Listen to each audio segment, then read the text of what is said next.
শান্ত লেকে নির্মল বাতাসে চলছে নৌকা, কেউ বৈঠা বাইছে, কেউ আবার যন্ত্রচালিত নৌকায় চড়ছে। মনোরম এই দৃশ্য দেখা মিলছে রাঙামাটিতে। পার্বত্য জেলা এখন পর্যটকে মুখর। নগর জীবনের ক্লান্তি দূর করতে পাহাড় আর হ্রদের মিতালি উপভোগ করছেন পর্যটকরা। ঐতিহ্যবাহী ঝুলন্ত সেতুতে পারাপার, পলয়েল পার্ক ও শুভলং ঝর্ণায় চলছে প্রাণবন্ত ঘোরাঘুরি। অনেক বেশি ভালো লাগতেছে, অনেক মানুষ, তারপর প্রাকৃতিক ভিউটা সবচেয়ে সুন্দর। সত্যি কথা বলতে এটা একটা অসাধারণ অনুভূতি ছিল।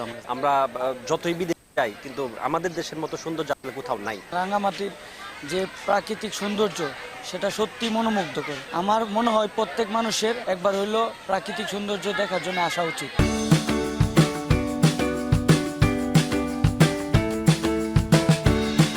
স্থানীয় ব্যবসায়ীরা জানান, এবছর প্রত্যাশা অনুযায়ী পর্যটকের সমাগম বেড়েছে। চলতি মৌসুমে বাণিজ্য খাতে সম্ভাবনা দেখছেন ব্যবসায়ীরা। সামনে জাতীয় নির্বাচন, রমজান মাস, শেষ পর্যায়ে আমাদের অনেক সুন্দর ব্যবসা হয়েছে আলহামদুলিল্লাহ।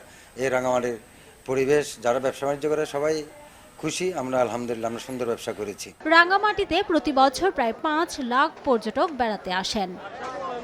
সময় সংবাদ, রাঙামাটি।